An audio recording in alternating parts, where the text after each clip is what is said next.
Hello, I'm Sudarshana Starshine Star.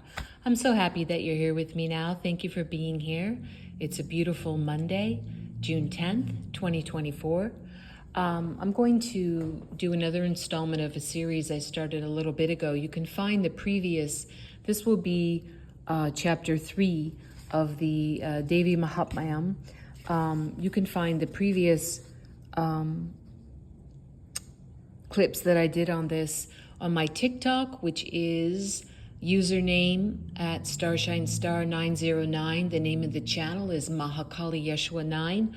Or you can go to my main my main YouTube channel, which is called It's the Dazzling of the Light.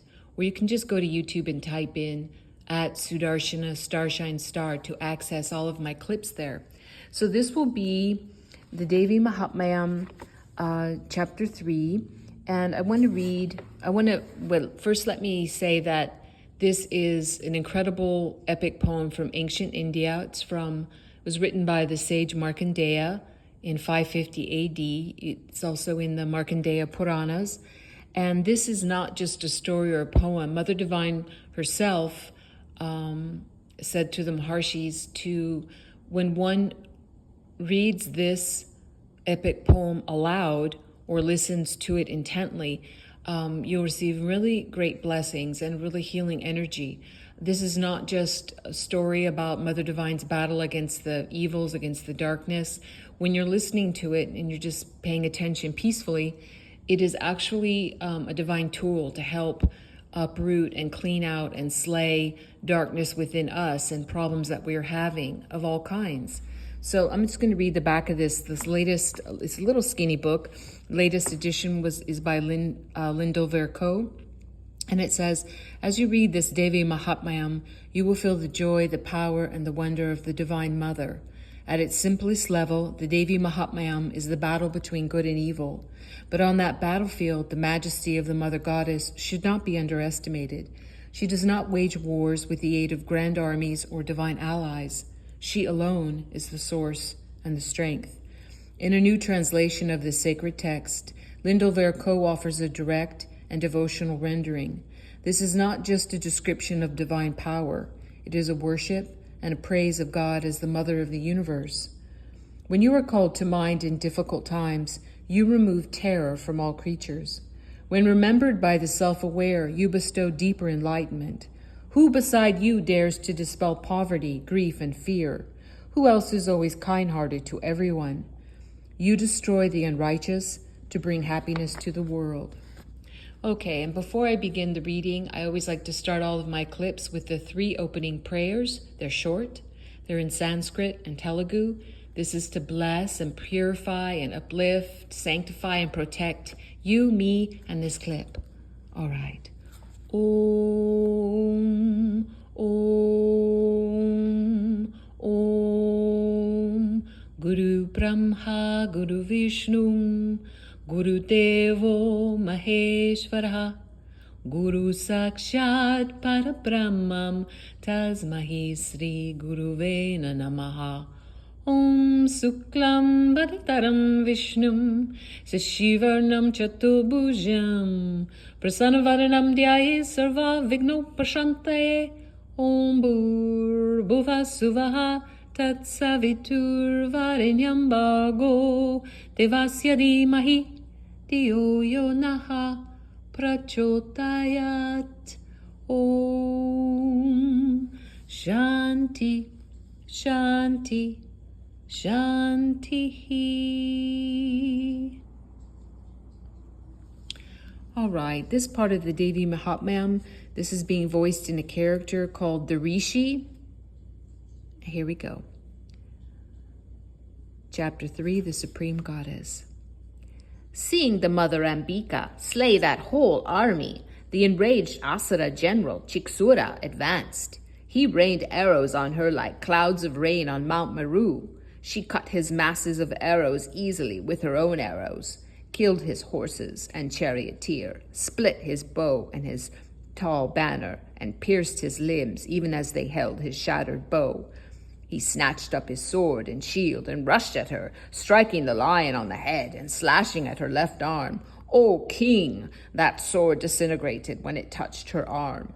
So he grasped his pike, red-eyed with rage, and flung it at her. Bhadrakali, the great Devi, saw that pike coming at her like a blazing comet. She hurled her pike and shattered his to fragments, and the demon with it. When that mighty general was slain, another general, Chamara, charged up on his elephant. He hurled his spear at Ambika, who gave a disparaging hoot and struck it down lusterless. Seeing his broken spear fall, Chamara angrily flung a pike at her. She split it with arrows. Then the lion leapt onto the forehead of the elephant and attacked that demon Chamara. They both fought fiercely as they fell from the elephant. Then the lion sprang up to the sky and came down, severing Chamara's head with a blow of his paw. Udagra was killed in the battle by the Devi, using stones and trees and other missiles, and Karala she killed with her teeth, fists, and palms. And the angry goddess ground Udatta to powder with blows of her club. Bashkala she killed with a dart, and Tamra and Andaka with arrows. The supreme three-eyed goddess slew Ugrasya and Ugravirya and Mahahanu, all with her trident. With her sword, she struck Vidala's head clean down from his body. Durdara and Durmukha she sent to Yama's abode with her arrows. Now, as his army was being utterly destroyed, the Asura Mashisa assumed his buffalo form and attacked the troops of the Devi, terrifying them. Some he attacked with blows of his muzzle, others he stamped with his hooves. Some were lashed by his tail, and some slashed by his horns. Some he laid low on the face of the earth by the impetuous rush of his onslaught. Some were blasted by his breath, or his bellowing, or his wheeling career. Having laid low her army, Mahishisasura rushed to attack the Devi's lion. This enraged Ambika. Mahishasura was fearless. He pounded the surface of the earth with his hooves. In his rage, he tossed the mountains aloft with his horns, and he bellowed. Crushed by his impetuous wheeling, the earth crumbled to pieces. The sea, lashed by his tail, overflowed in every direction. Clouds, pierced by his swaying horns, were rent to fragments. Hundreds of mountains rained down from the sky, cast up by the blast of his breath. Seeing the great Asura swollen with rage as he rushed on, Chandika let loose her fury in order to slay him. She flung her noose and bound him fast. Then, as he was bound, he suddenly stopped being a buffalo and became a lion. When Ambika beheaded that lion, Mahishasura emerged as a man with a sword. Swiftly, her arrows pierced the man and his sword and his shield. Then he changed into a huge elephant and roared as he grabbed her lion with his trunk. But as he pulled, she severed that trunk with her sword. Again, he became a buffalo, shaking everything in the three worlds. The mother Chandika became really angry. Her eyes grew red, and she laughed as she quaffed her divine drink again and again. He was puffed up with his frenzy and strength and hurled mountains against Chandika with his horns as he roared. With showers of arrows, she shivered those mountains to atoms. Her face flushed as she drank, tersely saying, "Roar, roar on for a brief moment, O you fool, until I finish my nectar. Soon the gods will be roaring right here when you are slain by me." The Rishi said, as she spoke. She leapt up and landed on that Asura. Pinning him down by her foot on his neck, she speared him. Caught by her foot, Mahishasura's real form began to emerge from his buffalo mouth. Chandika then struck off his head with her great sword. Then all his demonic army was destroyed, wailing with fear, while the gods rose up in joyous exultation. The gods and rishis praised the Devi, while the Gandharva chiefs sang and apsaras danced for joy. All right, that's the end of that reading. I'm going to close with the closing prayer. What I'm saying is, God bless all beings in all worlds. And I ask that you like, share, subscribe, and hit the notification bell on this or whatever platform you're watching it on. I really appreciate you. Thank you for being here with me. Now let's close. Om Loka samasta sukhino bhavantu. Loka samasta sukhino bhavantu. Loka samasta sukhino bhavantu.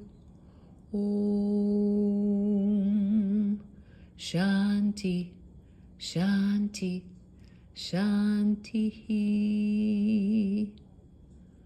Yes, peace, peace, peace. Sending all my love to you and yours. God bless you and yours. And I will see you when I see you. Bye for now.